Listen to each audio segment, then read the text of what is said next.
Amados hermanos, santos amados, el pastor Pedro Saavedra les saluda y estamos ya en el audio número 18 de la parte 5 de esta serie de 5 partes, el verdadero evangelio, las buenas nuevas del reino.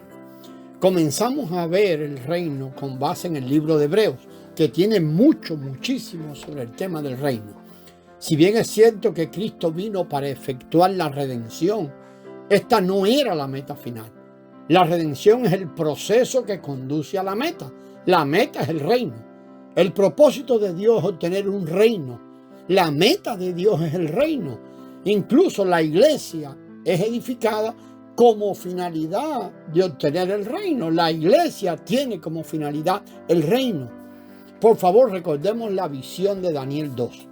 En este capítulo vemos que una piedra es cortada no por mano humana, y que ella aplasta al mundo gentil, pero finalmente o para finalmente convertirse en un gran monte. La piedra representada en Daniel 2 o presentada en Daniel 2 representa al Señor Jesús y el gran monte representa el reino. La piedra se convierte en un monte, lo cual significa que Cristo se convierte en el reino. Esto indica que el reino es simplemente el agrandamiento de Cristo. Tal vez nos sorprenda decir que el reino es el agrandamiento de Cristo, pero según Daniel 2, la piedra se convirtió en un gran monte. Es un gran agrandamiento. La piedra representa a Cristo y el monte representa al reino. El Antiguo Testamento contiene muchos tipos de las cosas espirituales reveladas en el Nuevo Testamento. De hecho, casi todo asunto espiritual del Nuevo Testamento tiene su tipo correspondiente en el Antiguo Testamento. El tipo del Antiguo Testamento tal vez de mayor trascendencia y que lo incluye todo es la historia de Israel. La nación de Israel como tipo se inicia en el primer capítulo de Éxodo y termina con el último capítulo del Antiguo Testamento. Primero, la nación de Israel experimentó la Pascua en Egipto. Sabemos que la Pascua descrita en Éxodo 2 es un tipo. En realidad, Cristo mismo es nuestra Pascua. El Cordero Pascual fue inmolado por el pueblo y su sangre fue rociada en sus casas. Después ellos atravesaron el Mar Rojo y se internaron en el desierto, donde comieron el maná y bebieron el agua que brotó de la roca herida. Todas estas diferentes experiencias son tipos. El Cordero Pascual e incluso todos sus aspectos de la Pascua o todos los aspectos de la Pascua son Cristo mismo. El maná es Cristo. La roca de la cual fluyó el agua también es Cristo quien fluye como el Espíritu vivificante. Más aún, incluso el producto de la tierra de Canaán es un tipo muy rico de Cristo que lo incluye todo. Además, toda la tierra de Canaán es un tipo que incluye todo de Cristo. El libro de Hebreos no nos dice que la buena tierra sea Cristo, pero sí nos dice que la buena tierra representa el reposo. En Hebreos 3 y 4 la buena tierra se revela como el reposo para el pueblo de Dios. Ellos dejaron Egipto, atravesaron el desierto, cruzaron el río Jordán y entraron en la buena tierra. En Deuteronomio 12:9 la buena tierra es llamada el lugar de reposo. Pero la buena tierra no era meramente un lugar de reposo para el pueblo de Dios. El propósito de Dios al introducir su pueblo Israel en Canaán era además darles un reposo. Además de darles el reposo, era que el reino fuera edificado. No solamente el pueblo de Dios necesitaba el reposo, sino que Dios mismo deseaba un reino. El propósito de Dios al introducir a su pueblo en la buena tierra de Canaán era el de establecer su reino sobre la tierra. Allí en la buena tierra, Dios edificó un reino por medio de su pueblo, con su pueblo y entre su pueblo. Ese era el reino de Dios sobre la tierra. Antes de aquel tiempo, Dios era el Dios de los cielos. Usted puede leer ahí en Nehemías 1:4. Él estaba ansioso y anhelante de descender a la tierra a fin de expresarse a sí mismo. Sin embargo, había una gran carencia de coordinación humana. Por tanto, él laboraba de continuo con la expectativa de obtener un grupo de personas que cooperasen con él. Con el tiempo liberó a su pueblo del dominio de Satanás, sacándolo de Egipto, y le hizo atravesar el desierto para introducirlo en la buena tierra. Por último, derrotó a todos los enemigos en la buena tierra por medio de su pueblo, el cual edificó el templo y la ciudad. Cuando la ciudad y el templo fueron edificados, esto representó la edificación del reino. Después que el templo fue completado y mientras era dedicado, la gloria de Dios lo llenó. Y la gloria de Dios es sencillamente Dios mismo. Todo lo que Dios es inundó ese templo. Dios mismo descendió de los cielos para entrar en su morada. Pero Él no solamente obtuvo una casa en la que pudiese morar, sino también una ciudad donde estuviese dicha casa. Gracias a la ciudad, su morada era accesible y resguardada. La ciudad que protege la morada de Dios representa el reino y la autoridad.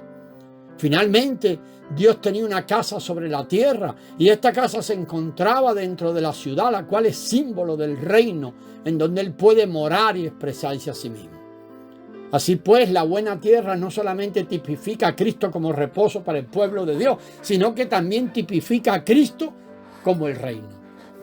El reino es simplemente la madurez de Cristo como vida. Es la consumación de nuestro disfrute de Cristo.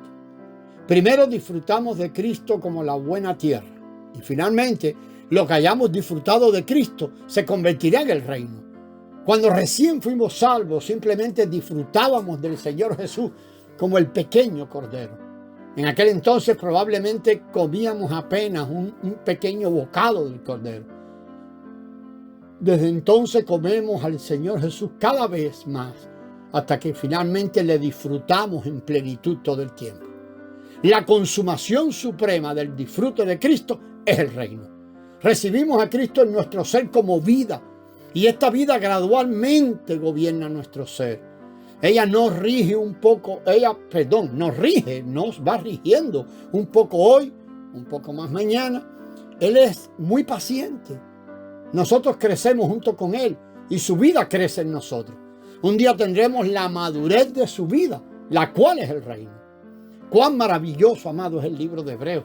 Nos revela que Cristo es superior a todos los elementos que componen el judaísmo. Este Cristo es finalmente el reino. Hebreos es un libro que trata sobre el reino. ¿Y cómo podemos demostrar esto? Mire Hebreos 1:8. Mas del Hijo dice, tu trono, oh Dios, del Hijo dice, tu trono, oh Dios, por el siglo del siglo, cetro de rectitud es el cetro de tu reino.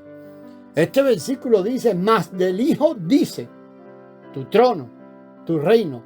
No dice del Hijo tu redención, ni tampoco tu salvación, ni tu amor, ni aún tu poder. El hecho de que diga del Hijo tu trono y tu reino, denota reino. Leamos también Hebreos 12:28. Así que recibiendo nosotros un reino inconmovible, tengamos la gracia y mediante ella sirvamos a Dios agradándole con piedad y temor.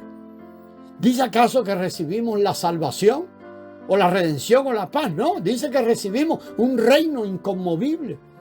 De acuerdo con la palabra escrita del Señor, Hebreo no es meramente un libro que habla de salvación, sino que también es un libro sobre el reino. Una vez más, amados, ¿qué es el reino?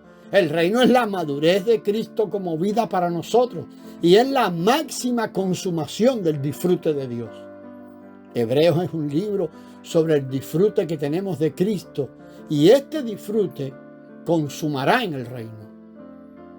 Hebreos ciertamente nos muestra que Cristo es mucho mayor que todos los elementos del judaísmo y es algo que va mostrando a medida que va siendo escrito.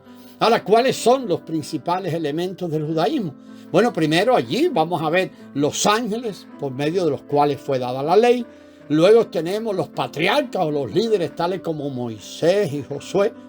Tenemos también después allí a los sacerdotes tales como Aarón. Y finalmente tenemos el viejo pacto. Bajo la inspiración del Espíritu Santo, el escritor de los Hebreos comparó a Cristo con todos estos elementos y mostró que Cristo es superior a todos ellos. en los primeros 2 capítulos, Cristo es comparado con los ángeles. Él es mucho más elevado que los ángeles y muy superior a ellos, debido a que Él es tanto Dios como hombre. Él es el Dios hombre. Él creó todas las cosas, probó la muerte por todos nosotros y destruyó a Satanás, así como a la autoridad de la muerte. El Señor Jesús lo ha logrado todo por nosotros. Fue glorificado y ha sido coronado en los cielos.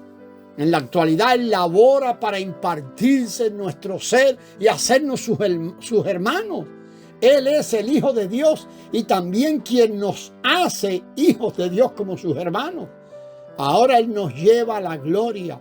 Él lo ha hecho todo por nosotros. Él padeció y nos libró y nos salvó y nos está haciendo sus hermanos. Él es esta persona maravillosa. ¿Qué dice de los ángeles? Vamos a seguir mirando esto, pero será ya en el próximo audio. La gracia del Señor sea con vosotros.